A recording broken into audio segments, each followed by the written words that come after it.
저는 이 말씀 가지고요, 여러분과 함께 현실적인 위기를 만났을 때, 모든 것이 끝났다고 사람들이 이야기할 때 어떻게 우리가 신앙으로 회복되어져야 되는가 라는 말씀으로 함께 은혜를 나누기를 원합니다. 어떤 사람이요, 몸이 아파가지고 병원을 찾아갔어요.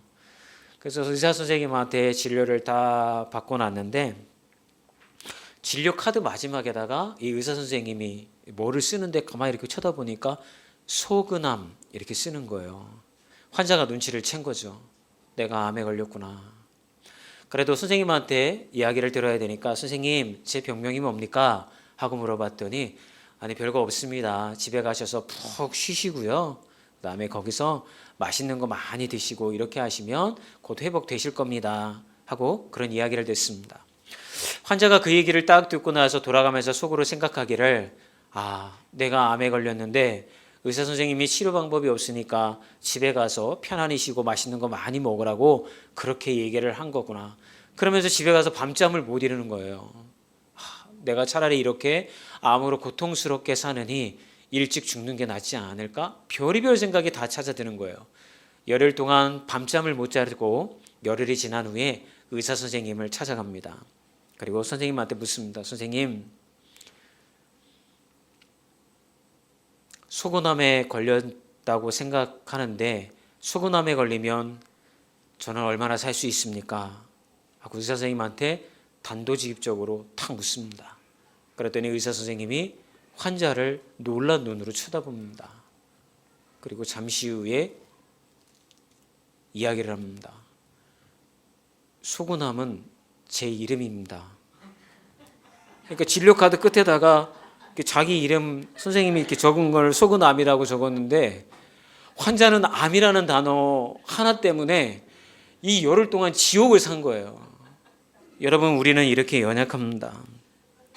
눈앞에 위기가 찾아오면요, 그냥 무너져 내리는 거죠. 또 어떻게 회복할 수도 치료할 수도 없다고 생각이 들고, 모든 게 무너졌다고 생각이 들면 우리는 다 무너지게 되어져 있던 것입니다.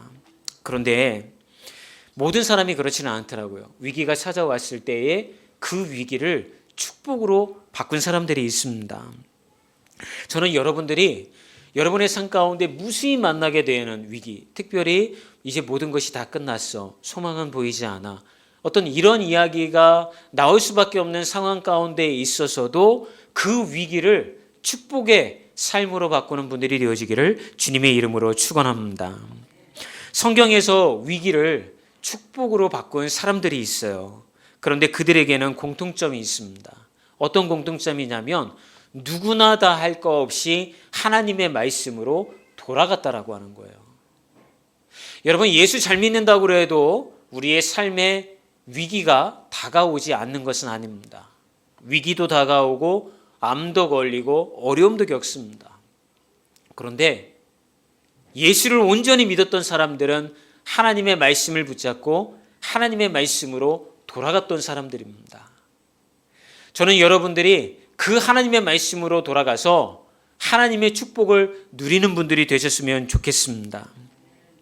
그래서 오늘은 사실은 이 말씀은요, 말씀으로 돌아가자 두 번째 시간인 거예요. 그래서 말씀으로 돌아갔던 사람, 현실의 위기를 축복으로 전환시킨 사람을 만나볼 텐데요, 그의 이름은 히스기야입니다. 첫 번째, 히스기야에게 닥친 현실적인 위기는 무엇이었을까요? 아시리아라고 하는 대국의 침공이었습니다. 히스기야 왕 때요, 아시리아라고 하는 고대 근동을 다 지배하는 나라가 공격해 들어옵니다. 그런데 히스기야가 이 이스라엘 백성들한테 뭐라고 얘기하냐면, 여러분 두려워하지 마십시오. 하나님이 우리를 지켜주실 것입니다. 우리는 결코 포기해서는 안 됩니다. 이런 얘기를 합니다. 그런데 아시리아 왕의 사신이었던 랍사게가, 히브리어를 너무나도 유창하게 잘하는 랍사게가 찾아와서 현실을 직시하라고 그렇게 협박을 합니다. 그러면서 뭐라고 얘기하냐면, 이스라엘 백성들이여, 너희 왕이 이야기하는 것에 속지 말아라. 보아라, 우리나라가 지금 이 땅까지 오면서 멸절시키고 불태워버렸던 수많은 나라들을 너희들이 듣지 않았느냐. 이게 너희들이 만나게 된 현실이다. 만약 너희들이 항복하지 아니하면 그 나라들처럼 너희들도 모두 다 불태워 죽게 될 것이다 라는 협박을 한 것입니다. 여러분, 그것은 사실이었습니다. 그냥 협박하기 위해서 과장되게 이야기한 것이 아니라 아시리아라는 나라가 이스라엘까지 오면서 무수히 만났던 나라들을 다 전멸시켰고 그들이 섬겼던 신상까지도 다 불태워버렸습니다. 이미 북이스라엘도 멸망당했고요. 남유다 왕국만 겨우 버티고 있었던 상황입니다. 멸망당할지도 모를 위기가 남유다 왕국에 찾아온 것이죠. 여러분, 우리의 믿음이 흔들릴 때가 이런 때 아닙니까? 부인할 수 없는 현실. 객관적으로 누군가 나한테 이야기해 주는데, 야, 이제 모든 거 다 끝났어. 하나님이 오셔도 너를 어떻게 회복시킬 수가 없는 거야. 차라리 우리 현실적인 대안을 찾자. 교회 가서 기도한다고 해서 지금 이 상황이 회복될 거라고 생각해? 그렇지 않아. 빨리 포기하고 우리 현실적인 대안을 찾는 게 너도 살고 나도 사는 길이야. 우리는 누군가에게 조언할 때 현실적인 대안을 찾는 게 중요하다라는 말을 해주는 사람을 만나게 됩니다. 그럴 때 여러분 어떠세요? 그럴 때 우리의 믿음이 흔들리게 되더라고요. 야, 신앙과 현실적인 삶은 다르구나. 교회에서 신앙생활하는 거 아무리 찬양 열심히 하고 기도해도 내가 현실에서 만나는 문제들은 내 신앙이 해결해 주지는 못하는구나. 이럴 때를 우리가 만나게 된다는 거예요. 그럴 때 우리의 믿음은 여지없이 흔들린다는 것이죠. 왜일까요? 조언이 현실적으로 맞는 말이기 때문에 그런 거예요. 랍사게가 비록 아시리아 왕의 사신으로 와서 이 히스기야를 협박하고 있지만 그가 한 말 중에 틀린 게 하나도 없습니다. 정말 다 맞는 말만 랍사게가 했다라고 하는 거죠. 모든 말을 정확하게 말해주고 있기 때문에 히스기야는 더욱 큰 위기감을 느꼈던 것입니다. 이런 상황이라면 랍사게가 이야기했던 것처럼 여러분, 히스기야가 아시리아에게 항복하는 게 현명할지도 모릅니다. 저는 여러분들에게 묻고 싶어요. 이런 정말 현실적인 문제가 여러분들에게 닥쳤을 때 여러분 어떻게 하시나요? 히스기야 왕처럼 스스로에게 막 하나님의 말씀 구절을 찾아서 놀라지 말라, 두려워 말라, 나는 하나님 너의 하나님이 됨이라, 내가 너와 함께함이라, 나의 의로운 손으로 너를 붙들어 주리라. 아, 그래, 나 이렇게 해야지. 너는 내게 부르짖으라, 내가 내게 응답하겠고 내가 알지 못하는 크고 은밀한 일을 너에게 행하리라. 그렇지, 이 말씀 붙들어야지. 이러면서 스스로의 회복을 이야기하시나요? 아니면 랍사게와 같이 현실을 말해주는 사람 때문에 여지없이 흔들리는 그런 신앙 가운데 서 계신가요? 그래서 오늘 말씀의 포인트는 이렇게 현실적인 문제 앞에서 모든 것이 다 끝나서 소망이 보이지 않는 상황 가운데 너희들이 놓이게 되어졌을 때 어떻게 우리가 말씀으로 돌아가서 우리의 삶과 신앙을 회복시킬 것인가? 이게 사실 오늘 여러분들과 함께 나누고 싶은 포인트인 것입니다. 히스기야는 현실적인 문제 앞에서 말씀으로 돌아가기 위해서 어떤 선택을 했을까요? 첫 번째는 여러분, 모든 것이 끝났다고 할 때 히스기야는 하나님을 찾았습니다. 히스기야는 랍사게가 보내온 그 현실을 잘 묘사한 그 편지를 들고서 하나님의 성전으로 나아갑니다. 그리고 그 내용을 그대로 하나님 앞에 낭독을 하는데 그 말씀이 열왕기하 19장 10절에서 14절의 말씀입니다. 우리말 성경 번역인데요. 함께 읽어볼까요? 너는 유다왕 히스기야에게 이렇게 말하여라. 내가 믿는 그 신이 예루살렘은 아시리아 왕의 손에 넘어가지 않을 것이라도 해도 속지 마라. 보아라, 너는 아시리아 왕들이 많은 나라들을 완전히 멸망시키면서 어떻게 했는지 들었을 것이다. 그런데 내가 구원받겠느냐? 내 조상들이 멸망시킨 그들을 그 나라의 신들이 구했더냐? 고산과 하란과 렙셉의 신들과 들라살에 있던 에덴 사람들의 신들이 구해 주었더냐? 하마다 왕과 아르밧 왕과 스발 와임성의 왕과 헤나와 아와의 왕들이 다 어디 있느냐? 히스기야는 그 사신들의 손에서 편지를 받아 읽었습니다. 그러고 나서 그는 여호와의 성전으로 올라가 여호와 앞에 그 편지를 펴놓았습니다. 여러분, 우리가 문제를 만나게 되면 목사님들이나 또 교회에서 조언을 해줄 때 어떻게 하냐면 기도의 자리로 나가십시오라고 이렇게 가르침을 주는 게 사실은 정석이지 않습니까? 문제 만나면 기도의 자리, 이게 우리가 알고 있는 거죠. 그런데 제가 신앙생활을 해보면서 느낀 것 중에 하나가 뭐냐면 그것도 가능성과 요만큼의 신앙의 어떤 소망이 남아 있을 때에는 그게 가능하더라고요. 하나님 이렇게 해주세요. 하나님 구원해 주세요. 저에게 피할 길을 예비해 주세요. 라고 기도하게 되더라고요. 그런데 소망이 보이지 않는 거예요. 이미 앞으로 어떻게 될 것인지가 눈에 뻔히 보이는 거예요. 내가 아무리 몸부림쳐도 이 문제를 해결할 방법이 없는 거예요. 그때는 하나님 앞에 나와도 기도가 안 되더라고요. 그때는 어떤 기도가 되냐면요, 한숨만 나오는 거예요. 주님, 아휴, 어떡해. 주님, 살려주세요. 아휴. 문장으로 하나님 앞에 기도가 안 되는 거예요. 그래서 우리가 문제를 만났을 때 기도의 자리로 나오십시오 라고 하는 것도 어느 정도 소망이 보일 때에 가능한 거지, 소망이 없을 때에는 기도의 자리로 나아가고 싶지 않고 그냥 방바닥에 여러분 방구석에 누워서 이불 뒤집어 쓰고요, 한숨만 푹푹 쉬게 되어지더라고요. 그런데 오늘 히스기야를 보게 되어지면 어떻게 했습니까? 그렇게 아무런 소망이 보이지 아니하고 절망 가운데 놓여 있고 모든 것이 끝났다라고 객관적으로 봐도 그런 상황이었을 때에 그런 상황을 그대로 하나님 앞에 가지고 나와서 하나님 앞에 그 상황을 브리핑을 합니다. 하나님이 이러해서 소망도 없고 끝입니다. 저는 어떻게 해야 될지를 모르겠습니다. 이렇게 하나님 앞에 나아갔던 것이죠. 저는 여러분들한테 그런 말씀을 드리고 싶은 거예요. 그런 상황이 되었을 때라도 기도의 자리를 포기하지 말으셨으면 좋겠습니다. 기도의 자리에 나와서 기도가 나오지 않다 하더라도 하나님을 찾는 골방으로 들어가십시오. 하나님을 만날 수 있는 공간으로 여러분 들어가십시오. 거기서 여러분 가슴을 치고 가슴을 두드리면서 하나님 저 어떻게 해요? 하나님 저 어떻게 해요? 라고 하는 말밖에 나오지 않다 하더라도 여러분의 그 막막한 상황을 하나님 앞에 기도로 그대로 올려드리는 기도의 골방에서 하나님을 여러분들이 만나셨으면 좋겠습니다. 그 문제를 하나님 앞에 내어두면서 히스기야는 어떻게 기도했을까요? 두 번째는 포기하지 않는 기도로 하나님 앞에 나아갔습니다. 열왕기하 19장 16절에서 19절 말씀인데요. 함께 읽어볼까요? 여호와여 귀를 기울여 들으소서. 여호와여 눈을 열어보소서. 사네립이 살아계신 하나님을 모독하는 말을 들어보소서. 여호와여 아시리아 왕들이 그 나라들과 그 땅들을 폐허로 만든 것이 사실입니다.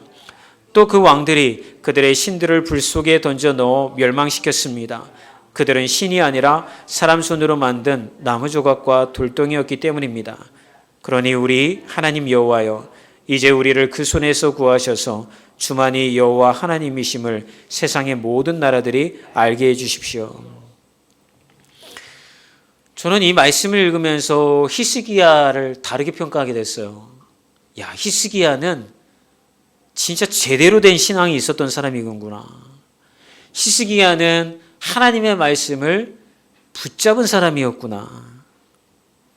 보통 우리가 어려움 겪게 되면 우리의 머리를 채우는 것은 상황이죠. 그러면 우리의 생각과 우리의 모든 마음이 상황에 붙들리게 되어져 있어요. 히스기야도 여러분 그런 상황이지 않았습니까? 그런데 히스기야는 그 상황에 붙들린 자가 되어지는 것이 아니라 하나님의 말씀에 붙들리는 자리로 그가 나아갔다라고 하는 거예요. 그러면서 그는 하나님 앞에 있는 사실을 그대로, 자기가 처한 상황을 그대로 다 기도하지만 마지막에 그가 어떻게 기도했습니까? 여호와여, 이제 우리를 그 손에서 구하셔서 주만이 하나님이심을 세상의 모든 나라들이 알게 하여 주옵소서라고 하나님에게 붙들림 받는 그런 기도를 올려드렸다라고 하는 것입니다. 여러분, 포기하지 말아야 돼요. 여러분들이 어떤 상황 가운데 놓여있다 하더라도 우리가 포기하지 않을 수 있는 이유는 뭐냐면 하나님이 우리와 함께 하시기 때문에 그런 거예요. 아까 여러분들에게 말씀드렸던 이사야서의 말씀, 놀라지 말고 두려워하지 말라라고 하는 말씀, 너무나도 우리가 사랑하는 말씀이지 않습니까? 근데 그 말씀이 좋은 이유가 뭐예요? 그 말씀을 통해서 하나님이 이사야의 입술을 통하여서 이스라엘 백성들에게 선포하시려고 했던 메시지가 뭐예요? 내가 너희와 함께하고 있다는 거예요. 그런데 우리는 그 하나님의 말씀을 믿잖아요. 제가 이렇게 고통당하고 내가 이렇게 어려움 당하는데 하나님 도대체 어디 계신 거예요? 이게 우리의 밑바닥에 깔려있는 하나님에 대한 질문인 거잖아요. 하나님 살아계시다고 한다면 우리 가정이 왜 이렇게 쑥대밭이 되어져야 돼요? 하나님 우리와 함께하고 계시다고 한다면 내 인생에 왜 이렇게 어려움들이 많은 거예요? 우리는 이런 질문을 하나님께 하잖아요. 이스라엘 백성들도 그들이 멸망의 길을 걸어가고 있을 때 똑같은 질문을 했던 거죠. 그때 하나님은 구구절절 설명하지 않으셨어요. 그래 힘들지? 하지만 걱정하지 마. 내가 너의 하나님이 됨이잖아. 너는 나의 백성이 되었잖아. 네가 내 자녀로서 살아가면 너는 걱정할 게 없는 거야. 근데 네가 나를 떠나서 죄악의 길을 걸어가고 있으니 너를 돌아오게 하기 위하여서 내가 이 어려움도 너에게 준 거야. 이런 이야기를 해주시고 있다라고 하는 것이죠. 사랑하는 여러분, 랍사게가 말한 것처럼 상황이 포기해야만 하는 상황, 모든 것을 내려놓아야만 하는 상황이 여러분들에게 있다고 한다면 하나님 앞에 포기하지 않는 마음으로 기도의 자리로 나아가셨으면 좋겠습니다. 우리가 먼저 어려움 당할 때 이겨내야 될 게 있더라고요. 그게 뭐냐면 주변 사람들이요, 여러분들을 가만 내버려 두지 않아요. 여러분의 아내, 여러분의 남편 또는 여러분의 자녀 장성하셨으면 또 여러분의 가장 친하다고 하는 주변 사람들이 여러분들한테 이렇게 얘기해요. 이제 그만 포기해. 이제는 방법이 없어. 그냥 우리 포기해야 될 것 같아. 그럴 때가 여러분 포기하지 말아야 될 때인 거예요. 그걸 이겨내야 될 때인 거예요. 왜냐하면 하나님의 시선이 아직 여러분에게 머물고 있기 때문에 그런 거예요. 이 말씀을 이렇게 준비를 하다 보니까요, 이 메시지를 전하는 찬양이 있더라고요. 이 찬양을 어제 들으면서 굉장히 제가 많은 은혜를 받았는데 여러분들에게 좀 들려주고 싶어요. 불을 좀 꺼주시고 찬양을 좀 틀어주셨으면 좋겠고 좀 크게 틀어주셨으면 좋겠습니다.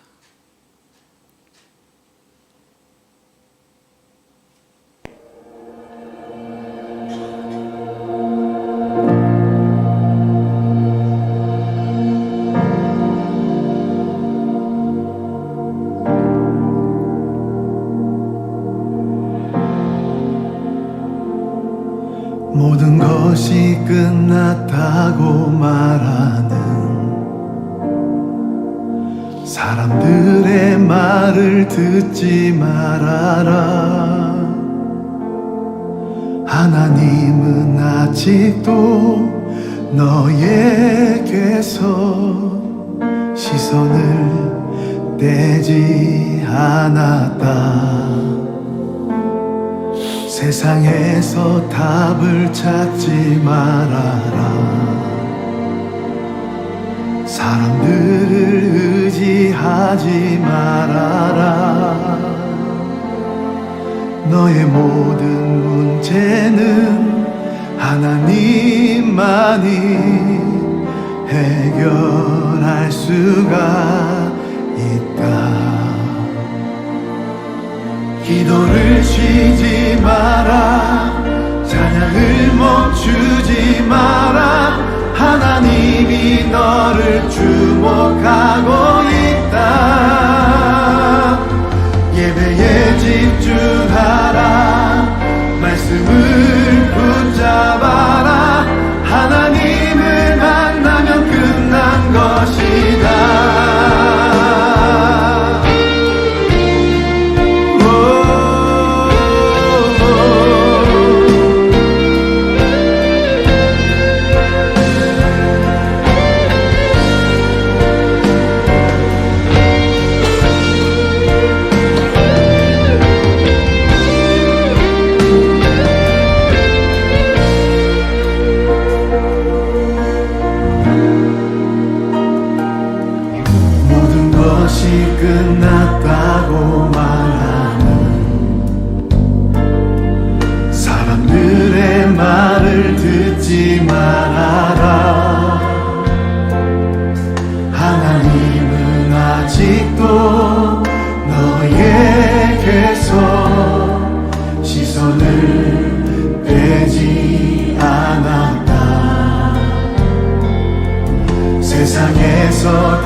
포기하지 마라. 하나님을 믿으면 끝난 것이다. 하나님을 믿으면 끝난 것이다. 하나님을 만나면 끝난 것이다.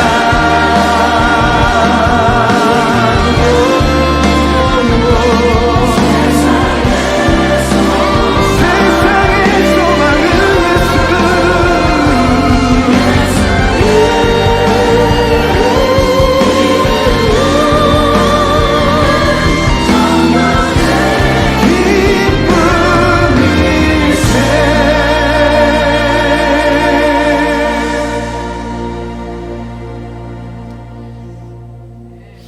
여러분 많이 은혜 받으셨습니까?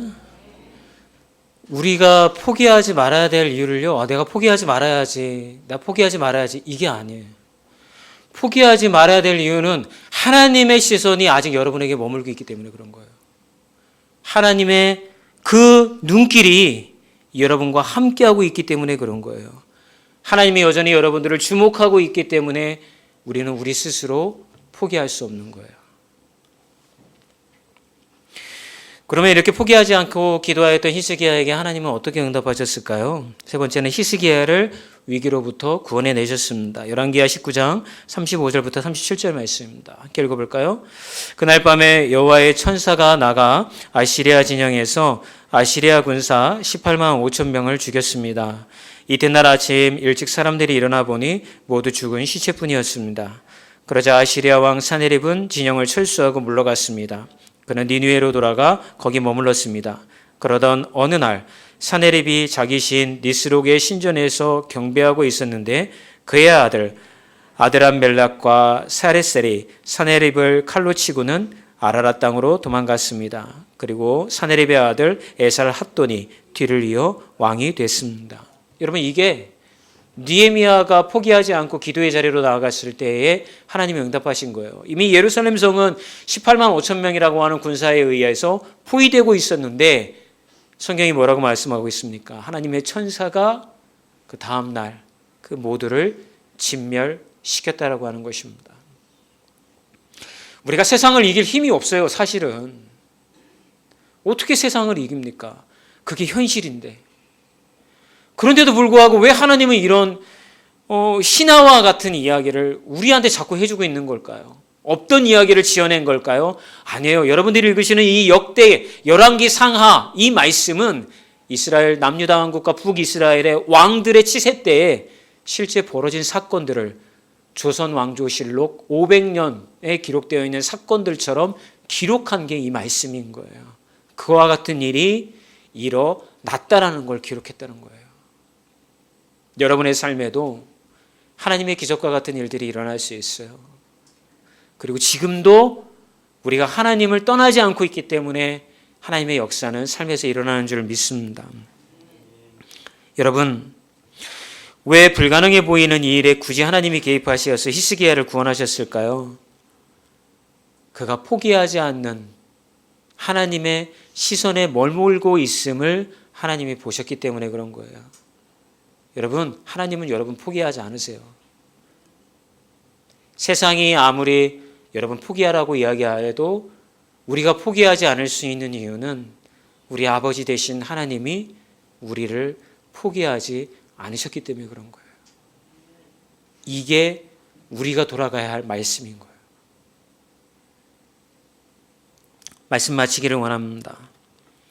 실제로 병에 걸리면 죽습니다. 돈이 없으면 파산합니다. 직업이 없으면 먹고 살기 힘듭니다. 이게 우리가 살아가고 있는 현실입니다. 그러나 그런 현실 속에서 하나님은 포기하지 말고 일어나 아버지를 향하여 눈을 들라고 이야기하고 계십니다. 이제 여러분의 삶 가운데에 두 가지 말씀이 다가올 것입니다. 하나는 랍사가가 했던 이야기, 현실을 직시해 현실이 이런 거야. 현실을 외면하지 마. 현실을 인정하고 대안을 찾아 라고 말하는 랍사게의 말과 같은 말들이 여러분 앞에 놓일 것이고, 또 하나는 히스기야가 하나님 앞에 가지고 나아가 하나님, 현실은 이렇지만 하나님, 저는 포기하지 않습니다. 하나님이 저와 함께 하고 계시기 때문입니다. 라고 하는 두 번째 말씀이 놓일 것입니다.